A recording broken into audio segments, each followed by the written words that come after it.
그러면 실제 거래를 할 때 거래에 대한 거래 수수료를 낸다 그랬는데 거래 수수료가 엄청 낮은 단위로 수수료를 매길 수 있어요. 자, 예를 들면 제가 마트에 갔어요.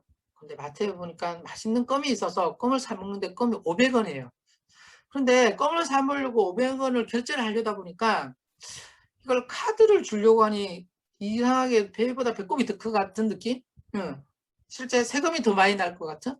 그리고 또 현금으로 결제하려니 뭐 여러분들 잘 아시겠지만 요즘 거의 현금 들고 다니면서 쓰신 적 있으세요? 저는 거의 현금을 들고 다니면서 쓰는 게 최근엔 거의 없어요. 우리나라 국민의 80% 이상이 거의 대부분 현금 없이 결제하는 거거든요. 그러다 보니까 현금 들고 다니면서 결제할 수 없어요. 그래서 카드를 가지고 뭐 결제를 한다 그러면 수수료가 너무 많이 나가서 어쩔 수가 없는데 수수료를 낮출 수 있는 방법이 없느냐? 지금 이제 우리 국내 카드사 같은 경우는 수수료를 아무리 낮추려고 해도 절대적인 금액이라는 게 있어요. 그래서 수수료를 엄청나게 낮출 수가 없어요.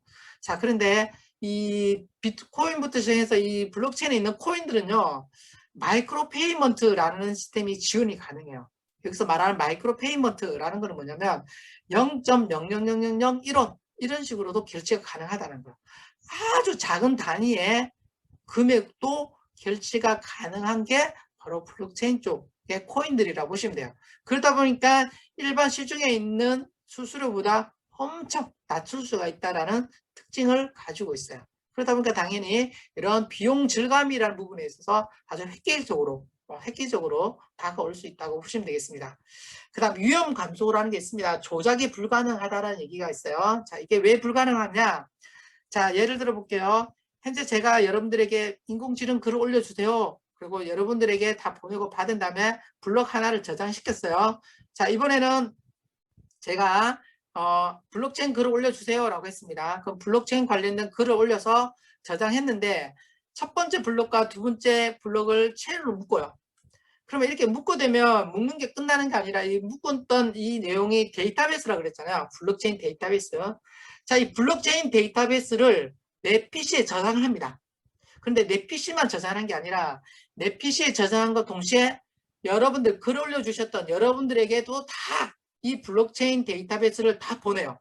그러면 제가 제 PC에 있는 블록체인 데이터베이스에 저장된 데이터랑 여러분들이 가지고 있는 여러분들 개인 PC에 가지고 있는 블록체인 데이터베이스가 어떻게 되냐?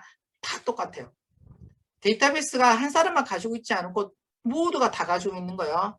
우리 은행을 비교하게 되면 은행은 뭐예요? 블록체인 데이터베이스가 아닌 일반 데이터베이스는 은행에만 저장이 돼요. 은행에만. 그죠? 자, 은행에만 저장되다니까 장점은 뭐냐면 한 곳에 관리하기 때문에 관리 효율성이 있지만 단점은 뭐예요? 은행이 만약에 해킹 당해버리면 어떻게 돼요? 아주 심각한 문제가 발생할 수 있다는 거예요. 블록체인의 단점은 데이터베이스가 저만 가지고 있는 게 아니라 여러분들이 다 가지고 있거든요. 그렇기 때문에 관리에 어려움이 있어요. 근데 장점은 뭐예요? 제가 가지고 있는 데이터랑 여러분이 가지고 있는 데이터가 다 동일하다 보니까 제가 가지고 있는 데이터가 뭔가 변경이 되잖아요. 그럼 여러분들이 가지고 있는 데이터랑 제가 가지고 있는 데이터가 서로 다르다라고 불일치를 시킨다는 거예요. 그런 원리를 이용해서 블록체인이 데이터베이스를 한 사람만 가지고 있는 게 아니라 많은 사람들이 가지고 있게 하는 거예요. 그럼 생각을 해볼게요. 해커가 공격을 해서 제 PC에 침입을 했습니다. 그리고 제 PC에 있는 블록체인 데이터베이스를 수정해서 바꿨다고 생각할게요. 수정해서 바꿔버렸어요. 그러면 해커가 난 해킹 성공했네 라고 생각할 수 있지만 블록체인은 그렇게만 해서는 절대 해킹 되지 않습니다. 왜? 앞서 말씀드린 것처럼 제가 가지고 있는 데이터베이스랑 여러분들이 가지고 있는 데이터베이스가 다 똑같거든요.